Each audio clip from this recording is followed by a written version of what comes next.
ഒരു നാട്ടിൽ ഒരുമിച്ച് കളിച്ചും ചിരിച്ചും നടന്നവർ, ഉറ്റ സുഹൃത്തുക്കൾ. സ്കൂളിലേക്ക് പോകുന്നതും വരുന്നതുമെല്ലാം ഒന്നിച്ചായിരുന്നു.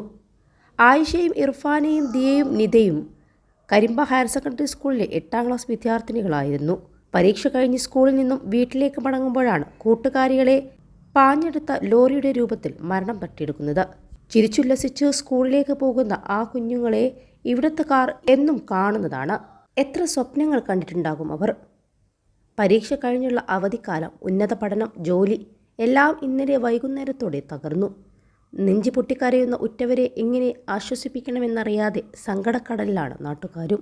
4 പേരുടെയും മൃതദേഹങ്ങൾ വീടുകളിൽ എത്തിച്ചിട്ടുണ്ട്.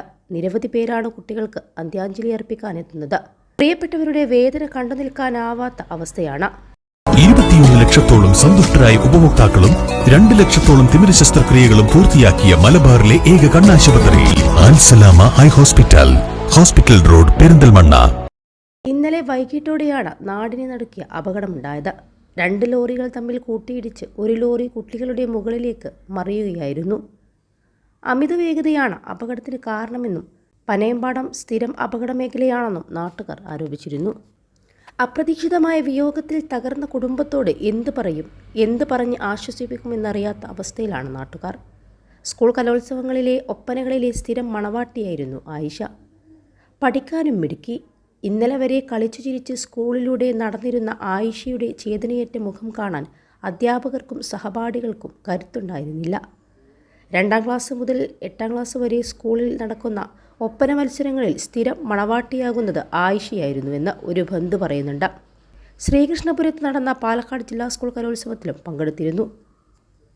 അപകടത്തിൽ മരിച്ച ഇർഫാനയും റിതയും നിതയുമെല്ലാം എല്ലാവരുടെയും പ്രിയപ്പെട്ടവരായിരുന്നു. തങ്ങളുടെ കൺമുന്നിൽ കളിച്ചു വളർന്ന മക്കൾ. റിതയാകട്ടെ സാമ്പത്തിക ബുദ്ധിമുട്ടിൽ കഴിയുന്ന ചെറിയ കുടുംബത്തിൻ്റെ പ്രതീക്ഷയായിരുന്നു. ഓട്ടോ ഡ്രൈവറാണ് റിതയുടെ പിതാവ്. ഒരു ദിവസം ജോലിക്ക് പോയില്ലെങ്കിൽ ആ വീട് പട്ടിണിയാകുന്ന അവസ്ഥയാണെന്ന് നാട്ടുകാർ പറയുന്നുണ്ട്.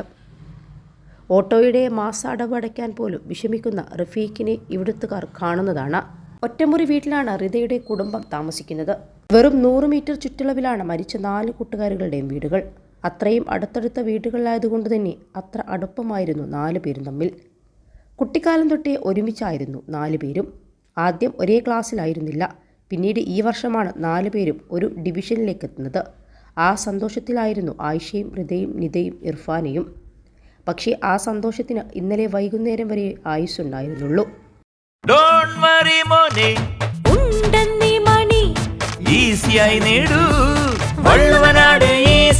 ആവശ്യം ഏതുമാകട്ടെ, പണം ഞങ്ങൾ തരും.